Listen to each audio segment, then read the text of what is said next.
OK, premièrement, je voudrais vous partager quelque chose que j'ai eu pendant hier, surtout quand je méditais sur le message. J'ai eu une vision pour vous, pour l'Église. Et c'est une continuité de la vision que je vous ai donnée la dernière fois. Si vous vous rappelez, j'ai parlé d'un phare, que l'Église Fondation était un phare.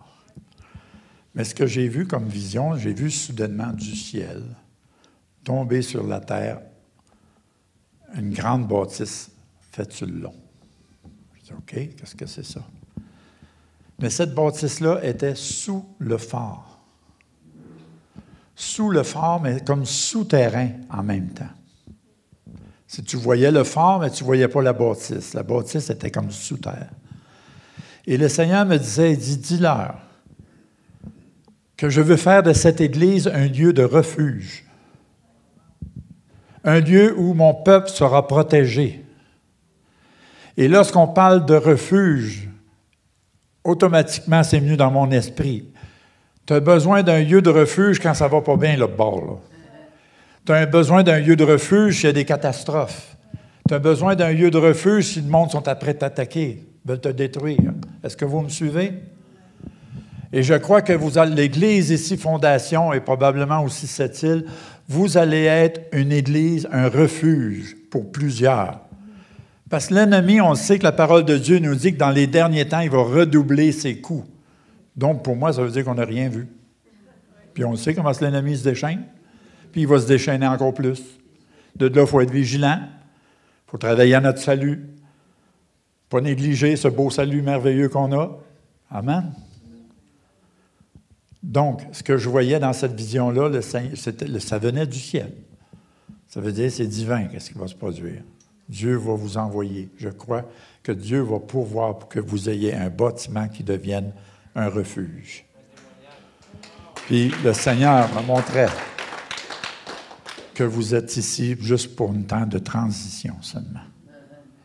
Parce qu'il y a un temps, quelque chose va vous appartenir pour continuer l'œuvre de Dieu, pour qu'elle puisse s'expandre. Dieu est merveilleux. Quand ça va se faire, comment ça va se faire, je ne peux pas vous dire. Je ne suis pas divinateur. Non, je veux juste partager ce que j'ai eu comme vision, et je ne pense pas que c'est une vision de pizza. Je n'ai pas fait un rêve de pizza ou quoi que ce soit. Non, je n'ai pas mangé de pizza hier, non? Non, c'est pas ça, non. OK, phew. Non, mais juste prenez quand même, bien-aimés, réfléchissez à cela. Si Dieu vous parle que vous allez être un lieu de refuge, en même temps, pour moi, ça me dit, vous devez vous préparer. Il y a une question de préparation. Et je crois que qu'est-ce que vous avez ici, l'enseignement, pour que vous soyez des vrais disciples, c'est justement parce qu'il va y avoir un temps que le refuge va être important. Il va y avoir peut-être probablement beaucoup d'âmes qui vont venir au Seigneur. Ils vont avoir besoin d'être instruits. Et ça commence par vous. Il faut que vous deveniez mature pour être capable d'enseigner les prochains bébés qui vont entrer. Est-ce que vous me suivez? Ce n'est pas le travail d'un seul homme. C'est un travail qui concerne chacun de vous. Vous tous. Amen? Donc, gloire à Dieu pour ce que le Seigneur fait. Gloire à Dieu pour qu'est-ce qu'il va faire aussi. Amen. J'ai mon verset favori. Y en a-tu qui le connaissent ici? Non? C'est pas que je viens passer souvent ici, c'est pour ça. Mon verset favori, c'est Ecclésiaste 7, le verset 8, qui dit « Mieux vaut la fin d'une chose que son commencement. » Et je dis, Mario 2.2, entre les deux, ça peut être affreux, mais la fin va être glorieuse. C'est garanti.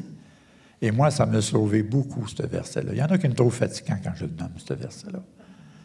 Mais combien de fois j'ai vécu des choses, l'opposition, la contrariété, des choses, des raisons pour abandonner le Seigneur.